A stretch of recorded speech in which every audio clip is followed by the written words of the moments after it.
Ang kwentong ito ay hango sa totoong buhay. Karanasan ito ni Narding.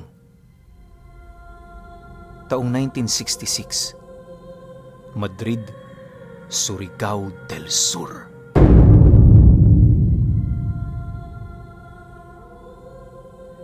Itong mga panahong ito, kasalukuyang nag-aalaga ng mga manok itong si Narding.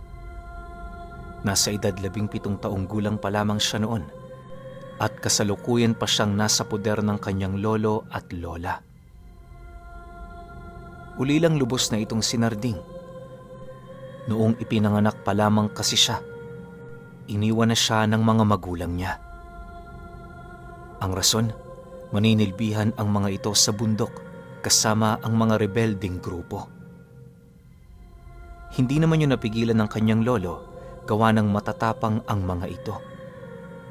Kung utusan ng mga ito noon ang dalawang matanda, para nila yung pinapalamon.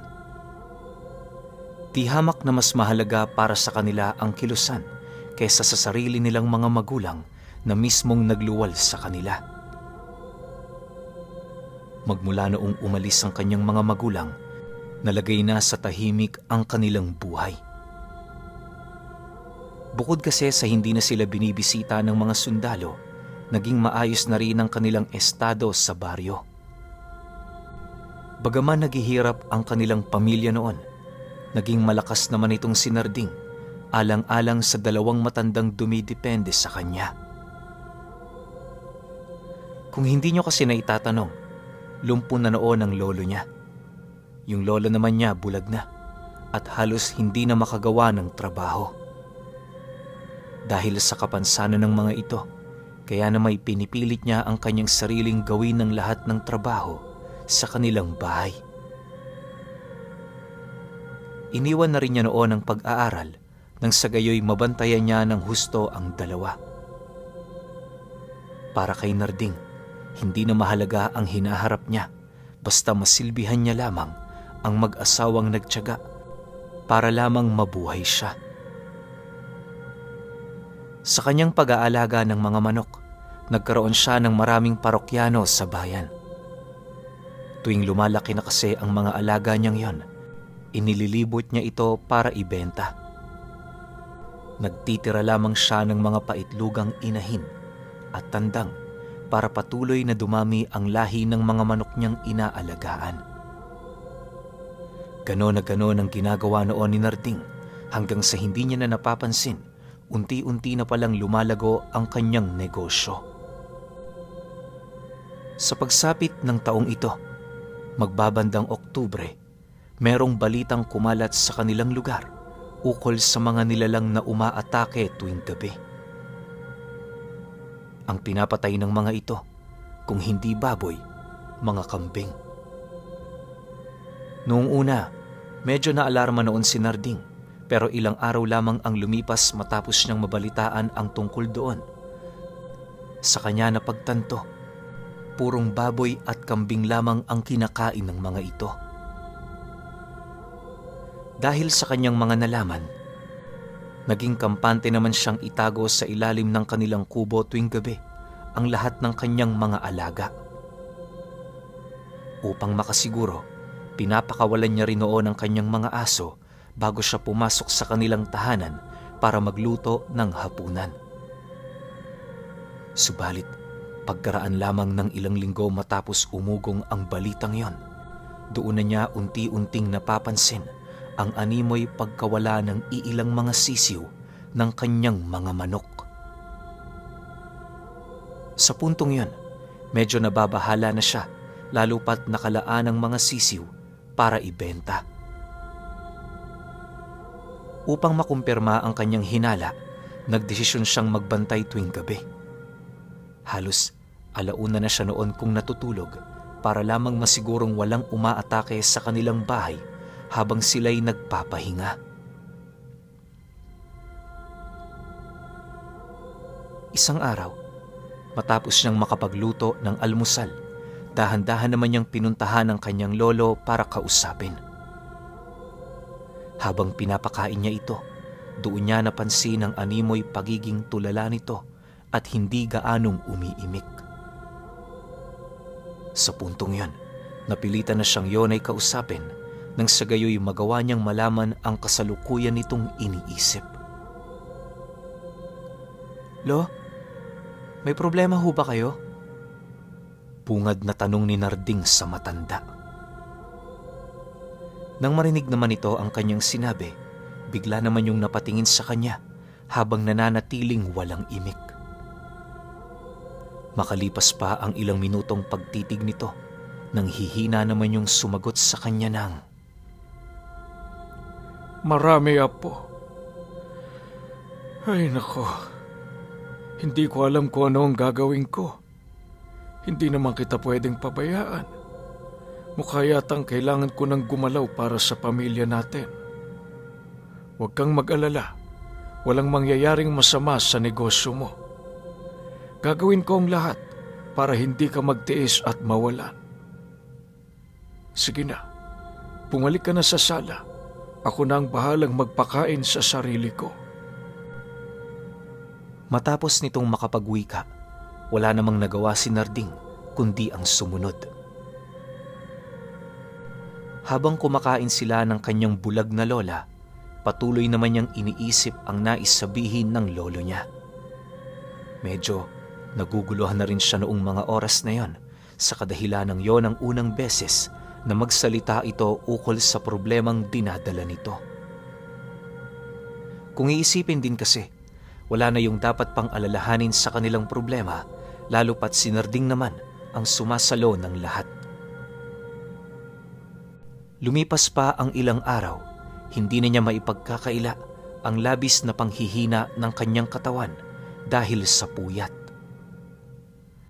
Kahit alam na niyang pagod na siya at kailangan na niya ng mahabang pahinga, nanatili pa rin siyang nagbabantay ng mga manok nilang ibinibenta. Isang gabi, habang nagmamasid siya sa mumunting bintana nila, doon niya nasilayan ang 2 taong gumagapang papasok sa kanilang bakuran. Nang masipat niya ang ginagawa ng mga ito, bigla naman siyang kinilabutan, gawa ng alam niya sa kanyang sarili na hindi pangkaraniwang tao ang mga nilalang na yon. Kung magnanakaw ito, mas mainam na magsusuot na lang yon ng talokbong sa ulo kesa gumapang sa damuhan ng walang saplot. Makalipas pa ang ilang minutong pagmamasid, dahan-dahan na rin siyang napatakip ng ilong dahil sa kakaibang amoy na kanyang nalalanghap. Bukod sa napakabaho nito, para yung maihahalin tulad mo sa dagang nabubulok na. Habang tumatagal, mas lalong hindi nauunawaan ni Narding ang kanyang nalalanghap hanggang sa mapansin na lamang niya na nagsusuka na pala siya. Maya-maya pa, doon na niya nasilayan ang pagtayo ng 2 nilalang kung saan kitang-kita niya ang nakakapangilabot nitong itsura. Paglalarawan ni Narding sa nilalang na yon, may hahalin tulad mo sa tao ang wangis nito, pero kapag tinitingnan mo na yon ng maigi, doon mo makikita ang nakakatakot nitong pagkakaiba. Sa katunayan, dala ng kanyang takot sa nilalang na yon, halos hindi niya nagawang ibaling sa ibang lugar ang kanyang paningin. Sa pagpapatuloy ng kanyang pagmamasid, para siyang isang baldadong pipi na walang magawa kundi pagmasdan lamang ang mga nilalang.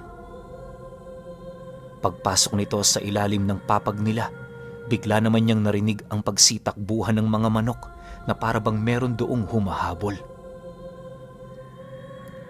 Nagtagal din ng halos humigit 10 minuto ang pagsitakbuhan ng mga ito hanggang sa biglang tumahimik ang buong paligid. Sa puntong yon, doon pa lamang unti-unting nanumbalik ang wisyo ni Narding kung kaya't nagawa na niyang makaalis sa bintanang kanyang pinagsisilipan. Pagsilay niya sa ilalim ng kanilang bahay, laking gulat na lamang niya nang masipat niya ang 2 nilalang na panayang pagkain sa mga manok na ibibenta niya sana kinabukasan. Dahil sa kanyang nakita, bigla namang nandilim ang kanyang paningin at kasabay nito ang walang pagdadalawang isip niyang pagkuha ng kanilang talibong. Paglabas niya sa kanilang bahay, agad naman niyang pinuntahan ng mga nilalang na yon at walang habas na pinagtatataga sa ulo. Subalit, nang makailang ulit na siyang humataw dito, doon niya napagtanto na tumatalbog lamang ang talim ng kanyang armas sa balat ng mga nilalang na yon. Pagtaga niya pa rito ng panghuling beses, nagawa naman itong mahawakan ang talim ng talibong, sabay hila nito papalayo sa kanya. Matapos ang mga pangyayaring yon, doon na niya naramdaman ang paninindak ng mga nilalang kung saan yon ang naging sanhi upang tuluyan na siyang lumabas sa ilalim ng kanilang papag. Nang akmang tatakbo na siya papalayo, naramdaman na lamang niyang nanigas na ang kanyang binti at kasabay nito ang biglaan niyang pagbagsak sa lupa. Pinilit niya pa noong itayo ang kanyang sarili pero masyadong malakas ang pinakawalang tigalpo ng mga nilalang. Paglapit ng mga ito sa kanyang kinaroroonan, walang awa naman siya nitong iniangat sa lupa sa pamamagitan ng paghawak sa kanyang buhok. Bagaman matinding sakit na ang naidudulot nito sa katawan ni Narding, tila bang hindi niya yun nararamdaman dahil sa isip-isip niya, hindi siya pakakawalan ng mga nilalang na yon.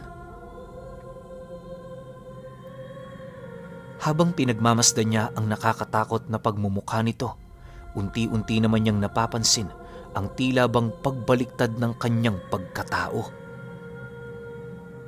Sa isang iglap, lumabas sa kanyang bunganga ang kanyang kinain noong gabi. Kahit wala na siya noong maisusuka, pilit pa rin siya noong nagsusuka hanggang sa dumating ang puntong bigla namang nabasag ang usal na pinakawala ng mga aswang sa kanya. Hindi niya mawari pero pakiramdam niya merong nakita ang mga itong nagpabaling doon ng kanilang mga atensyon.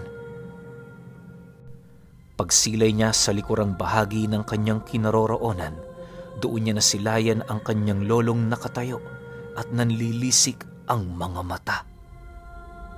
Hubot-hubad na rin ito at punong-puno yun ng langis na animoy kumikintab tuwing nasisinagan ng liwanag ng buwan. Sa paglapit nito sa kanyang kinaroroonan, dahan-dahan naman siya nitong pinatayo. Sabay wika ng, "Narding, pumasok ka na. Ako na ang bahala sa mga ito." Nang marinig naman niya ang sinabi ng kanyang lolo, napatangulang naman siya habang mabilisang tumatakbo papaloob sa bahay nila. Pagkasarado niya roon ng pinto, agad naman niyang sinilip ang ginagawa ng kanyang lolo kung saan doon niya nasilayan ang pagpapalit anyo nito. Saksing buhay noon si Narding kung papaano naging isang dambuhalang aso ang lolo niyang yun. Pag-angil nito sa harapan ng dalawang nilalang, bigla naman yung kumaripas ng takbo papalayo sa kanilang bakuran. Dahil dito, dali-dali namang naglakad ang dambuhalang aso patungo sa entradang pinto ng kanilang bahay kung saan doon niya rin nasaksihan ang pagbabalik nito sa orihinal na anyo. Ayon kay Narding, habang nagpapalit noon ang lolo niyang yon, napansin niyang yung dambuhalang wangis nito bigla na lamang naglaho. Sa isang kisap mata, pangkaraniwang tao na ulit yon, kung kaya't ang ginawa niya, binuksan ang pinto para papasukin ito. Habang naglalakad papaloob ang kanyang lolo, gulat na gulat naman siya, gawa ng alam niya sa kanyang sarili na mag-iisang dekada na yung baldado. 7 taong gulang pa lamang siya noong inatake ito sa puso. Pag-upo nito sa silyang naroon sa kanilang sala, napatitig naman yun sa kanya habang nananatiling walang imik. Nang masipat naman ni Narding ang ginagawa ng lolo niyang yon, hindi na niya mapigilan ang kanyang sarili na magtanong dito ng, Lo, matagal na ho ba kayong magaling? Bakit ho ngayon lang kayo naglakad? Tsaka ho, ano yung nakita ko kanina? Sagutin niyo naman ako, Lo. Ayokong paniwalaan ang mga bagay na iniisip ko. Dahil sa kanyang sinabi, napabuntong hininga na lamang ang lolo niya habang sumasagot sa kanya ng, Totoo ang iyong mga nakita. Hindi ka pa nababaliw, Apo. Sa katunayan, kanina lang ako gumaling. Alam mo kasi, meron ako diyang nakatagong lunas, pero kapag nainom ko ito, hindi na ako babalik pa sa normal. Maaaring magiging normal ang katawan ko, pero ang wisyo ko, hindi na. Alam kong alam mo ang tungkol sa mga aswang. Totoo ang mga nilalang na yan, iho. Sa katunayan, kabilang na ako ngayon dyan. Pero wag kang mabahala. Hindi kagaya ng iba. Mahalaga para sa akin ang aking pamilya. Kayo nga naging rason ko kung bakit naging ganito ko. Sa kagustuhan kong makatulong sa iyo, pinili kong maging halimaw kaysa manatiling walang silbi hanggang sa aking pagpanaw. Nang marinig naman ni Narding ang sinabi nito sa kanya, maging siya man, halos hindi na makaimik. Kahit anong pag-iisip niya kasi noon, tila bang wala na siyang ibang maisip na sagot, kundi paniwalaan ang paliwanag ng lolo niya.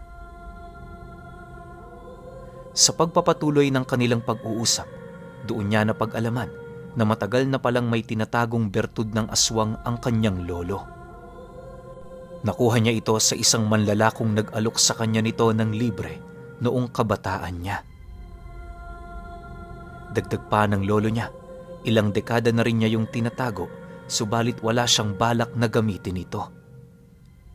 Hindi niya rin inaasahan na darating ang puntong hihingi siya ng tulong sa bertud na yon.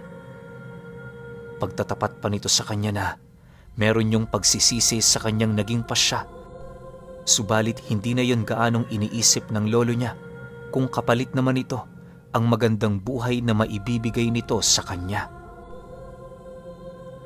Apo, baka ilang buwan na lang ang pananatili ko rito. Huwag mo sanang tututulan ng mga gagawin kong desisyon. Lahat ito para sa inyo ng lola mo. Huwag mo sanang ipaalam sa kanya ang ginawa kong ito. Ayokong malungkot siya. Mahinahong wika ng lolo niya sa kanya. Matapos nitong makapagwika, agad naman itong pumasok sa kanyang silid para magpahinga. Kinabukasan, nasipat niyang lumpo na naman ito na para bang wala yung kapangyarihan kapag sumasapit ang paghahari ng liwanag ng araw sa kalupaan. Subalit, kapag sumasapit naman ang dilim, parang binata ang lolo niyang yon dahil sa lakas at liksi nito. Gabi-gabi rin yung umaalis sa kanilang tahanan para magnakaw ng mga bagay na merong pakinabang. Karamihan sa mga kinukuha nito ay mga salapi na siya namang patuloy nitong dinaragdag sa nakatagong ipon ni Narding. Kumukuha rin yon ng mga manok bilang kapalit sa mga napatay ng aswang noong gabing sinalakay sila nito. Dahil sa gabi-gabing pagpaparamdam noon ng kanyang lolo, kung kaya't kumalat sa kanilang lugar ang pagiging kuno-kunong aswang nito. Marami na roon ang nagpatunay pero pilit yung tinututulan ni Narding. Anya, walang karapatan ng mga itong manghusga na lamang ng basta-basta, lalo pat hindi naman nila kilala ang dalawang matanda. Dagdag pa niya na, sariling lakas niya ang binubuhay niya sa mga ito, kung kaya't malabong maging aswang ang dalawang matanda. Upang mapatunayan na totoo ang kanyang mga sinabi, nagdesisyon siyang ipakita yon sa albularyo. Kampante naman siyang aanib sa kanila ang albularyong yon, lalo pat pinsan din yon ng kanyang lolo. Nang makumpirma nitong aswang nga ang lolo niya, paulit-ulit naman siya roong nagmakaawa na itago ang tungkol sa bagay na yon. Ayon kay Narding, hindi naman na magtatagalang matanda, kung kaya't wala ng dahilan para yon ay pahirapan. Dahil sa pagkaawa ng albularyong yun sa kanya, nagpa siya yung sumang-ayon sa nais niyang mangyari. Ang tanging nag-iisang kondisyon lamang na ibinigay nito, kinakailangang wag pumatay ng tao ang kanyang lolo. Matapos nilang malinis ang pangalan ng lolo niya, inabisuhan niya muna yung wag na munang gumala para makaiwas. Sinunod naman yon ng matanda, gawa ng napapansin na rin ito ang matinding pag-aalala ni Narding sa kanya. Isang gabi, habang kumakain silang pamilya, doon nila napag-usapan ang lahat ng ginawa ng lolo niya. Bagaman masama ang ginawa nito sa kanilang lugar, hindi naman niya yun inisip pa dahil alam niyang para din naman yun sa ikabubuti nila. Makalipas ang ilang minuto nilang pag-uusap, ibinaba naman ito ang platong punong-puno ng pagkaing inihanda niya habang patuloy yung umuubo ng malalim. Apo, nakikita ko na ang katapusan ko. Kung sakali mang biglaan ang pagkuha sa akin ng Panginoon, nais ko sanang ilibing mo ang bangkay ko sa lugar na mapayapa. Yung may isang punong palatandaan, para kung sakali mang lipasin ako ng ilang siglo, alam nyo pa rin naroon ako sa lugar na yon. Pasensya ka na, Apo, kung nagdulot ng kapahamakan ninyo ang mga bagay na ginawa ko. Wika ng lolo niya sa kanya. Lo naman, huwag mo na nga yang isipin. Mabubuhay ka pa ng daang-daang taon. Huwag kang panghinaan. Sige ka, malulungkot si Lola. Sagot naman niya rito habang bakas sa kanyang pagmumuka ang labis na pag-aalala. Sa paglalim ng gabi, habang mapayapang natutulog silang magkakamag-anak, bigla naman siyang napabalikwas sa kanyang hinihigaan matapos niyang marinig ang paghuni ng kanyang mga manok. Pagsilay niya sa ilalim ng kanyang papag, doon niya nakita ang 5 nilalang na walang habas na kumakain ng kanyang mga alaga. Nang akmang tatayo na siya sa kanyang higaan, narinig niya ang pag-aangil ng kanyang lolo at kasabay nito ang pagrinig niya sa langit-ngit ng entrada nilang pinto. Pagsilay niya sa labas ng kanilang bahay, doon niya nasilayan ang 5 nilalang na dahan-dahang pinaliligiran ang isang dambuhalang aso. Sa isang iglap, nagbuno ang mga ito kung saan buong tapang naman yung hinarap ng kanyang lolo. Sa laki ng wangis na ginamit nito, kitang-kita niya kung papaano nito magapi ang 3 nilalang na dumayo sa kanilang bakuran. Ngunit habang patagal ng patagal ang kanilang paglalaban, doon na siya kinabahan dahil sa mga nakikita niyang bakas ng sugat sa kaanyuan ng lolo niya. Sinubukan niya pa yung sigawan pero nakapagtatakang hindi siya nito naririnig.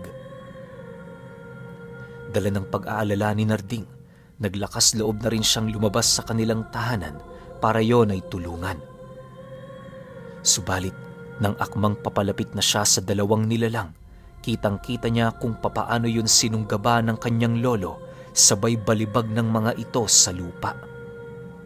Kahit nang hihina na ito, pilit pa rin yung nakipaglaban hanggang sa hindi naglaon, nagawa na nitong magapi ang 2 pang aswang. Matapos ang mga pangyayari, paika-ika naman yung naglakad papalapit sa kanya habang patuloy na iniinda ang mga malalalim nitong pinsala sa katawan. Pagbalik sa orihinal na anyo ng lolo niya, bigla naman yung bumagsak sa kanyang braso habang walang patid ang pagsusuka nito ng dugo. Nais man noong sumigaw ng malakas ni Narding, pinipilit niya yung ikimkim para sa lola niyang mahimbing nang natutulog sa silid nito. Makalipas pa ang ilang minuto, doon niya nasaksihan ang paghihingalo ng lolo niya. Pilit niya pa yung kinakausap pero wala na talagang boses ang lumalabas sa bunganga nito. Maya-maya pa, dumilat na ng tuluyan ang mga mata nito, hudyat na binawian na yon ng buhay. Sa pagsapit ng umaga, agad namang pumutok ang balita sa kanilang lugar ukol sa pagkamatay ng lolo niya.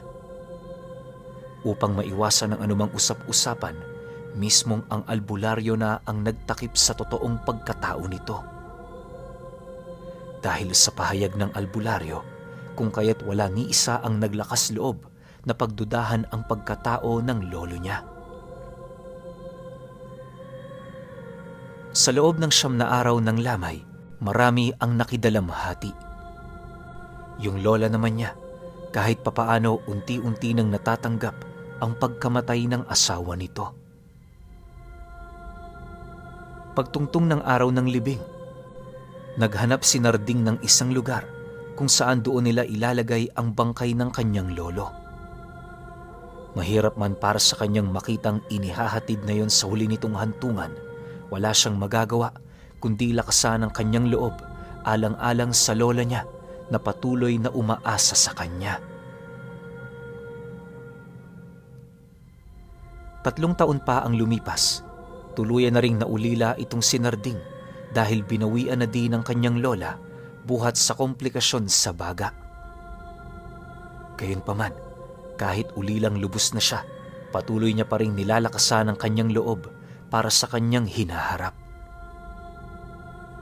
Ang kanyang naging hakbang noon para magkaroon siya ng maginhawang buhay ay ang ipong pinagtulungan nila ng lolo niya. Awa naman ng Diyos, nakatagpo si Narding ng isang babaeng minahal siya ng lubos na siyang naging tulay para umasenso siya sa buhay. Pero alam niyo ba, kahit makakalimutin na itong si Narding, hindi niya pa rin malilimutan ang huling kataga na sinabi ng lolo niya sa kanya na, "Para sa iyo ito, apo ko."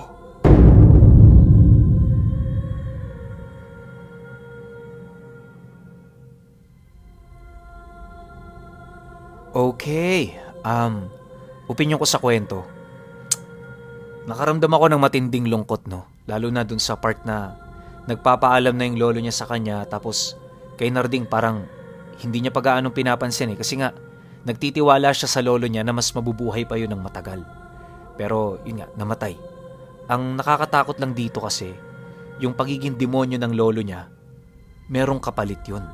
Pwedeng yung kaluluwa niya, binigay niya sa demonyo para magkaroon siya ng sapat na lakas para malabanan yung 2 aswang na sa tingin ko napakalaking sakripisyo nun para sa kanilang pamilya kasi ang nawawala lang naman yung mga manok 'di ba? Wala naman yatang intensyon na manakit yung mga aswang ng tao. Kasi kung papansinin niyo yung takbo ng kwento, parang mga hayop lang yung kinakain ng mga aswang na to. So wala silang intensyon na kumain ng tao. Tapos yung ginawang sakripisyo ng lolo niya para maitaboy yung mga aswang, buong buhay. So para sa akin, parang hindi siya worth it. Pero hindi naman kasi natin talaga masasabi. Yung lolo niya may alam tungkol sa mga aswang. Siguro, kalimitang alam ng lolo niya, yung aswang talaga kumakain ng tao. Nagkataon lang na puro hayop muna yung kinakain, pero ang ending din, kakain yun ng tao. Pero kayo pa rin, kung may opinyon kayo sa kwentong ito, comment nyo lang sa baba. Yun lang, hanggang sa susunod na kwento. Salamat.